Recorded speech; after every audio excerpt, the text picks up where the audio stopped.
दोस्तों स्वागत है आपका एक बार फिर फ्रेंड। राष्ट्रीय आय का हमारा टॉपिक चल रहा था, जिसमें आज हम अगर बात करें तो विधियों के बारे में थोड़ा सा समझने की कोशिश करेंगे। 3 तरह की विधियाँ होती हैं, उनको थोड़ा डिटेल में एनालिसिस करेंगे। और ये मेरा लेक्चर नंबर 6 राष्ट्रीय आय का है। और इसमें अगर हम सीरीज़ की बात करें तो 28 लेक्चर जो हमारा अभी फ़िलहाल चल रहा है। तो चलिए फिर आगे बढ़ते हैं। क्वेश्चन एक मन में आना चाहिए, क्यों आखिर हम ये विधियाँ नापते हैं। एक तो ये क्वेश्चन भी दिमाग के अंदर आना चाहिए, आखिर क्यों, क्या रीज़न इसके पीछे। देखिए, जैसे कि आपने देखा होगा, अगर आप मान लीजिए जैसे कि अगर मान लीजिए आप कहीं नौकरी भी करते हैं, मान के चलें, तो आपकी एक एक इनकम का सोर्स भी होता है और एक आपका खर्च का सोर्स भी होता है, और आपके बीच में एक सेविंग भी आती है, राइट। जितनी ज़्यादा सेविंग्स होंगी उतना ज़्यादा फ़ायदा होगा, उतनी उतनी ज़्यादा आपकी आर्थिक स्थिति मजबूत होगी। या फॉर एग्ज़ाम्पल, अगर हम 10,000 रुपये अगर आप मान लीजिए किसी फैक्ट्री में कमाते हैं और आपकी ये इनकम होगी 10,000 रुपये, खर्चे मान लीजिए आपके 7,000 हैं, तो सेविंग आपकी डेफिनेटली 3,000 रुपये होगी, राइट। अगर यही सेविंग अगर आपकी 500 रुपये हो जाए, या फिर 200 रुपये हो जाए, या 100 रुपये सेविंग आपकी हो जाए हर महीने की, तो you would be worry about it. थोड़ा सा आपको चिंता लगेगी। क्यों लगेगी? सेविंग्स नहीं है, बाई चांस इन केस कुछ मिस हैपनिंग या कुछ अनएक्सेप्शनल, जिसको हम कह सकते हैं कि कुछ चीज़ें अगर आ गई हैं, मान ली बीमार भी पड़ गए, तो आप कैसे उसको हैंडल कर पाएंगे। तो उसी के बेस पे फिर हम अकाउंटिंग करते हैं, तो जिसमें हमारी कुछ विधियाँ निकल के आती हैं। तो सेम जैसे कि आप अपने हिसाब से देख रहे हैं, आप अपने लेखा जोखा जिस तरह से आप अपना कर रहे हैं, उसी के जैसे नेशनल इनकम में भी कहीं ना कहीं थोड़ा बहुत हमें ये देखना होता है कि हम चीज़ें सही कर रहे हैं, हम ताकि अपने जीडीपी की एग्जैक्ट फिगर निकाल सकें। ये सारी चीज़ों के लिए जो है हमें ये गणना करनी पड़ती है। सब समझ आया? अब आते हैं विधियों के ऊपर। देखिए दोस्तों, अगर हमें विधियों के बारे में बात करूं तो हमें 3 तरह की विधियां, जैसे कि इसमें देख रखा है आप देखिए, तो एक आपका उत्पादन विधि जिसको हम प्रोडक्शन मेथड कहते हैं, एक आपका आय विधि जिसको हम इनकम मेथड कहते हैं, एक आपका है व्यय विधि जिसको हम एक्सपेंडिचर मेथड कहते हैं। ये विधियां मापने की जो विधियां होती हैं, वैसे तो ये साइमन कुटनेज ने किसी देश की राष्ट्रीय आय को मापने के लिए निम्न 3 विधियां बताई थी। इनके बारे में आप जो है विकीपीडिया पे, यानी कि विकीपीडिया के ऊपर आप डिटेल में पढ़ लीजिएगा। वैसे कोई खास काम का नहीं है यूपीएससी और स्टेट पीएसएस के हिसाब से अगर हम बात करें तो इन्हीं 3 विधियों को हम नापते हैं, राइट। इन तीनों का एक बात ध्यान रखिएगा, इन तीनों का अगर मान लीजिए उत्पादन विधि से अगर 100 रुपये का रिजल्ट निकलता है, मान लीजिए हमारे किसी देश की हाइपोथेटिकल सिचुएशन मानते हैं, मान लीजिए किसी जीडीपी 100 रुपीज़ निकलती है, तो इससे भी 100 रुपीज़ निकलेगी और इससे भी 100 रुपीज़ निकलेगी।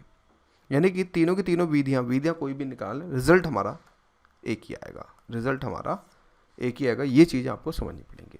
हो सकता है यूपीएससी या स्टेट पीसीएस, जैसे कि आप यूपीपीसीएस, रैस, बीपीएससी की तैयारी अगर और भी एग्जाम्स की अगर आप बीपीएससी की तैयारी कर रहे हैं, तो इस तरह के घुमावदार अगर क्वेश्चंस अगर आए तो आपको ये समझ आ जाना चाहिए कि तीनों विधियों से जो एक्चुअल में आंसर सेम ही आएगा। तो क्वेश्चन एक ये है, हम क्यों करते हैं।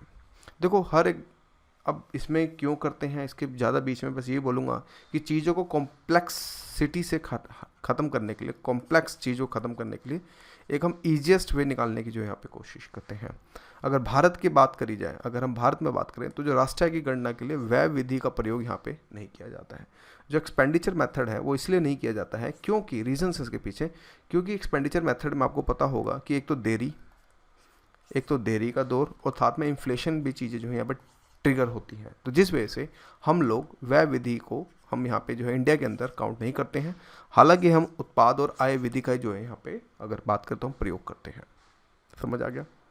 अभी तक मैंने आपको यहाँ पे यही समझाया, 3 तरह की विधियाँ हैं, उत्पादन विधि, आय विधि, व्यय विधि साइमन के द्वारा है। दूसरा में यहाँ पे ये पता चला कि भारत में राष्ट्रीय आय की गणना के लिए व्यय विधि का प्रयोग नहीं किया जाता है फिलहाल, और केवल उत्पाद और आय विधि का प्रयोग किया जाता है। और जो भी मैं आपको ये लेक्चर्स दे रहा हूँ, ये 2015 तक के ही रिफॉर्म से पहले की मैं आपको चीज़ें बता रहा हूँ। रिफॉर्म जब हुआ 2015 में, तो उसको हम बाद में मैं आपको अलग से समझाऊंगा, क्योंकि अभी आपको थोड़ा बेसिक्स का समझाना बहुत ज़्यादा जरूरी है। अगर बेसिक्स नहीं समझेंगे तो बहुत दिक्कत तो आएगी। तो स्टार्ट करते हैं पहले सिंप्लिसिटी के साथ। उत्पादन विधि की क्या है, क्या इसमें चीज़ें ली जाती हैं, प्रोडक्शन मेथड में क्या क्या इंक्लूड किया जाता है, तो उस चीज़ों को फटाफट हम देख लेते हैं। देखो दोस्तों, उत्पादन इकाइयों का औद्योगिकरण, अगर वर्गीकरण की अगर हम बात करें, तो आपको पता चल गया होगा यहाँ पे कि हमारा एक प्राथमिक क्षेत्र होता है, द्वितीय क्षेत्र होता है, तृतीय क्षेत्र होता है। मतलब जो हमारी जीडीपी नापी जाती है बेसिकली इन तीनों के हिसाब से ही जो है नापी जाती है। वैसे तो देखा जाए तो चतुर और पचहत्तम क्षेत्र भी वैसे आज के समय ट्रेंड में है, लेकिन अगर हम अपने ऑफिशियल डेटा की बात करें तो नापने की विधि माप की बात करें तो ये 3 विधियों के थ्रू ही जो है नापा जाता है, राइट। तो अगर मैं इसमें ये बोलूँ कि प्राथमिक क्षेत्र यानी कि अगर उत्पाद क्षेत्र में प्राथमिक, द्वितीय, तृतीय, सभी को पता है प्राथमिक क्षेत्र क्या होते हैं दोस्तों, जिसमें कृषि आ गया, वानिकी, लट्ठा बनाना आ गया, मत्स्य आ गया, खनन उत्खनन आ गया, ये सारी चीज़ें हो गई। सेकंड थिंग अगर हम देखें द्वितीय क्षेत्र के अंदर तो इसके अंदर पंजीकृत विनिर्माण आ गया, अपंजीकृत विनिर्माण आ गया, विद्युत, गैस, जल आपूर्ति, विनिर्माण, ये सारी चीज़ें अगर देखें तो हमारे द्वितीय क्षेत्र के अंदर चीज़ें हमें देखने को मिलती हैं। तृतीय क्षेत्र की बात करें जिसमें व्यापार, होटल आ गया, परिवहन भंडारण आ गया, बैंकिंग, बीमा आ गया, ये सब चीज़ें, ये सारी तृतीय। जिसके अंदर अगर हम बात करें तो सर्विस सेक्टर्स हमारा, ये सारी चीज़ें ऑलरेडी मैं आपको काफ़ी मतलब स्टार्टिंग के 5 लेक्चर्स में मैंने आपको बहुत अच्छे से इस चीज़ को लेकर एक्सप्लेन भी किया है, राइट। तो इन सब का जो भी टोटल निकलता है उसके थ्रू हम अगर हम बात करें तो ये मेथड के थ्रू मतलब उत्पाद विधि के थ्रू, उत्पादन विधि के थ्रू हम निकाल लेते हैं। अब ये कैसे निकालते हैं, किस तरह से निकालते हैं, ये हमारे काम का नहीं है, क्योंकि हम यहाँ कंसेप्चुअल के पीछे भाग रहे हैं। हमें स्टैटिकल सर्विस नहीं ज्वाइन करनी है, हम सिर्फ यूपीएससी के बारे में या स्टेट पीएससी के बारे में मतलब की तैयारी कर रहे हैं कि जितना हमें कि हाँ कौन कौन सी चीज़ें कैसे कैसे यूज़ करी जाती हैं, दैट्स हमारा काम हो गया। बाकी इन हर चीज़ का टेक्निकल एरिया होता है, तो इसमें टेक्निकली आपको पता है एक्सपर्ट्स भी लगते हैं, तो हम उस चीज़ को ना छोड़ के जैसे एक बेसिक ओवरव्यू समझ लें कि क्या किस तरह से चीज़ें मतलब की होती हैं, राइट। तो इसके अंदर तीन चीज़ों को लिया जाता है, जिसमें अगर मैं बोलूँ तो अगर हम प्रोडक्शन मेथड को देखें तो इसके अंदर final value of all goods and services minus intermediate cost, यानी कहने का मतलब यहाँ पे ये है कि जो भी हम फाइनल गुड्स निकालते हैं उसमें से जो भी इंटरमीडिएट कॉस्ट होती है उसको जो हम माइनस कर देंगे तो फिर हमारा जो है प्रोडक्शन मेथड का जो है रिजल्ट हमें हमारे सामने जो है देखने को यहाँ पे अगर हम बात करें तो हमें मिलता है, राइट। इसको थोड़ा सा और अच्छे से समझते हैं। इस विधि के अंदर अगर मैं बोलूं तो देश के आर्थिक क्षेत्र में स्थित उत्पादन इकाइयों को औद्योगिक वर्गों में बांटना होता है, जैसे कि कृषि, खनन, बैंकिंग, व्यापार, ये सारी चीज़ें पहले हम बांट देते हैं। फिर निम्नलिखित चरणों में प्रत्येक औद्योगिक क्षेत्रों की साधन लागत, जो मैं ऑलरेडी आपको समझा चुका हूँ साधन लागत क्या होती है, पर शुद्ध मूल्य वृद्धि का अनुमान लगाना यहाँ पे जो है शुरू किया जाता है। तो ये सारी चीज़ें मध्यवर्ती चीज़ें होती हैं, इनका सबका शुद्ध मतलब कि साधन लागत पर एक तरह से बोल सकते हैं कि शुद्ध मूल्य वृद्धि का यहाँ पे जो है एक अनुमान यहाँ पे जो है लगा दिया जाता है। तो संक्षेप में अगर मैं बात करूँ तो उत्पादन का मूल्य, मध्यवर्ती उत्पाद का मूल्य इक्वल टू बाजार कीमत पर सकल मूल्य वृद्धि, बाजार कीमत पर सकल मूल्य वृद्धि माइनस स्थिर पूंजी का उपभोग माइनस शुद्ध और प्रत्यक्ष कर इक्वल टू साधन लागत पर। तो ये सारी चीज़ें जो मैं आपको तामझाम ये बता रहा हूँ दोस्तों, ये आपको जब भी समझ आ सकती हैं जब इससे पहले आपने 5 लेक्चर देख रखे हों। अगर आप बीच में कूद के देख रहे हैं तो आपको नहीं पल्ले पड़ेगा, टू बी ऑनेस्ट। तो इस वजह से पुरानी वीडियोस को भी जरूर देखिएगा, जब भी आपको चीज़ें जो है समझ आएंगी। इतना टेक्निकली आपको याद करने की ये ज़्यादा ज़रूरत नहीं है, जस्ट आपको एक्सप्लेनेशन के लिए कि कुछ एस्पिरेंट्स होते हैं जिनको डेप्थ नॉलेज चाहिए होती है, इसीलिए मैंने ये चीज़ें जो है काफ़ी ज़्यादा डेप्थ के अंदर रखी हैं। अब आगे बढ़ते हैं। तो ये सारी चीज़ें इससे निकाल के फिर हम जो है अगर बात करें तो जैसे सभी औद्योगिक क्षेत्रों की साधन लागत पर शुद्ध मूल्य वृद्धि को जोड़कर साधन लागत पर शुद्ध घरेलू उत्पाद को याद करना, फिर उसके बाद साधन लागत पर शुद्ध घरेलू उत्पादों विदेशों से प्राप्त शुद्ध साधन लागत जोड़कर राष्ट्रीय आय का जो है यहाँ पे अगर हम बात करें तो हम ज्ञात कर लेते हैं। तो ये इस विधि के अंदर हम ये पैटर्न को जो है देखते हैं। दूसरी बात देखें तो इसके सावधानियाँ इसमें ये होनी चाहिए दोस्तों कि पहली बात दोहरी गणना से यहाँ से जो हमें बचना चाहिए कि कोई भी अगर इंटरमीडिएट के अंदर अगर कोई 2 वस्तु एक साथ ले ली जाती हैं तो उसमें काफ़ी दिक्कत होगी। दूसरा स्वयं उपभोग के लिए किया गया उत्पादन भी जो है इसके अंदर अगर देखें तो यहाँ से अगर हम देखें तो कहीं ना कहीं इसको भी जो है लिया जाता है, तो इस चीज़ से भी हमें जो है बचने की ज़रूरत है।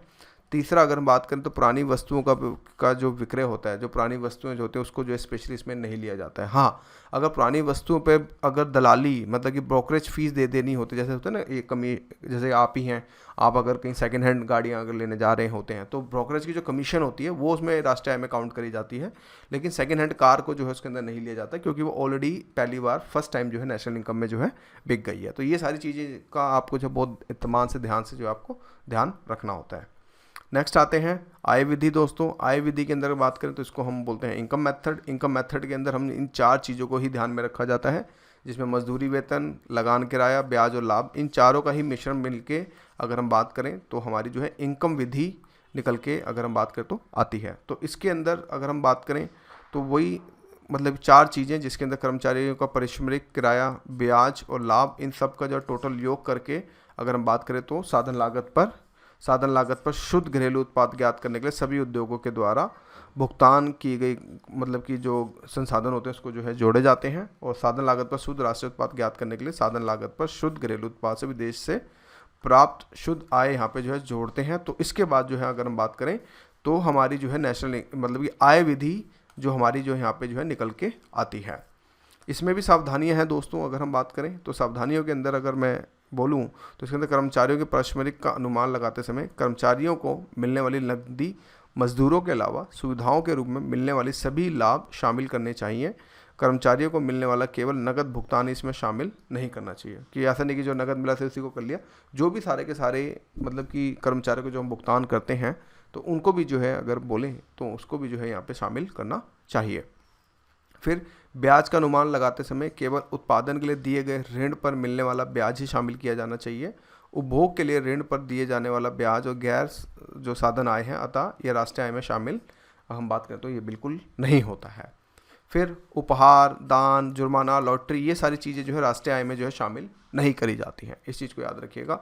आय वितरण के अंदर उपहार, दान, कर, जुर्माना, लॉटरी, ये सारी की सारी जो चीज़ें होती हैं ये अगर बात करें तो आय वितरण के अंदर विधि मापने में मतलब शामिल जो बिल्कुल भी नहीं करी जाती हैं। तीसरी विधि दोस्तों देखो एक्सपेंडिचर मेथड होता है। एक्सपेंडिचर मेथड का अगर हम देखें तो एक्सपेंडिचर मेथड में हम बेसिकली हम ये जिसमें उपभोग व्यय, निवेश व्यय, सरकारी व्यय और आयातों पर किया गया वह ही जो शामिल होता है, इसी को ही जो सबसे ज़्यादा देखते हैं, और इसी में से ही अगर बात करें तो निकल के कंक्लूजन निकल के एक एक्सपेंडिचर मेथड का हमें एक फॉर्मूला जो है मिलता है, और हमें इससे जो जीडीपी की जो गणना यहाँ पे करने को मिलती है। तो इसके अंदर वही है कि सिंपल सी बात है कि राष्ट्रीय आय व्यय बिंदु पर मापी जाती है। इस विधि में हमें पहले बाजार कीमत पर सकल घरेलू उत्पाद मानते हैं जो कि उपभोग और निवेश हेतु अंतिम उत्पादों के ऊपर होने वाला व्यय है। इसमें हम स्थिर पूंजी का उपभोग और शुद्ध और प्रत्यक्ष कर घटाकर विदेशों से प्राप्त शुद्ध साधन आय जोड़कर राष्ट्रीय आय यहाँ से जो है अगर हम बात करें तो निकल जाती है। फिर इनका वर्गीकरण भी किया जाता है। अंतिम अगर व्यय का वर्गीकरण उपभोग जो अगर हम बात करें उपभोग पर अंतिम व्यय का वर्गीकरण परिवार उपभोग, सामान्य सरकार द्वारा उपभोग किया जाता है। निवेश में भी 2 प्रकार बांटे जाते हैं, जिसमें आपका आर्थिक क्षेत्र में के अंदर होता है, दूसरा आर्थिक क्षेत्र के बाहर भी होता है।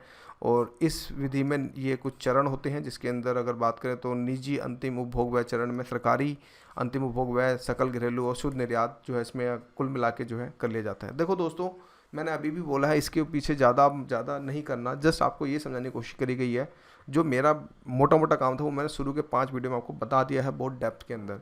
इसके अंदर इतना कुछ खास नहीं है क्योंकि इस तरह के क्वेश्चन यूपीएससी नहीं पूछेगा। जस्ट आपको फॉर नॉलेज के लिए है कि 3 तरह की विधियाँ होती हैं, इसका ये पैटर्न हमें जो चीज़ों को देखना पड़ता है। बाकी सारा आप अपने हिसाब से इसको देख लीजिएगा और कुछ खास नहीं है इसमें। बाकी विधियाँ हैं मापने वाली, इनको आप सावधानी से मतलब इसमें सावधानी रखनी पड़ती है कि मध्यवर्ती उत्पाद में होने वाले व्यय को शामिल ना करें ताकि व्यय की दोहरी गणना से बचें। केवल अंतिम उत्पादों पर होने वाले व्यय को ही जो इसमें शामिल किया जाता है। दूसरा, उपहार, दान, कर, छात्रवृत्ति आदि के रूप में होने वाला व्यय अंतिम उत्पादों पर होने वाला व्यय नहीं है, ये हस्तांतरणीय व्यय है जिन्हें राष्ट्रीय आय में जो है अगर बात करें तो शामिल इसको जो है नहीं किया जाता है। और पुरानी वस्तु के खरीदने पर होने वाला अगर बात करें वह शामिल नहीं करना होता है। तो ये सारी चीज़ें अगर बात करें तो इसमें मतलब कि हम जो है नहीं लेते हैं। तो इसका मतलब यहाँ पे ये है कि ये 3 तरह की विधियाँ होती हैं, ठीक है, इनको आप देख लीजिएगा अच्छे से। बाकी कुछ खास नहीं है इस वीडियो के अंदर, और अभी के लिए इतना ही, बाकी नेक्स्ट वीडियो में मिलेंगे। Thank you.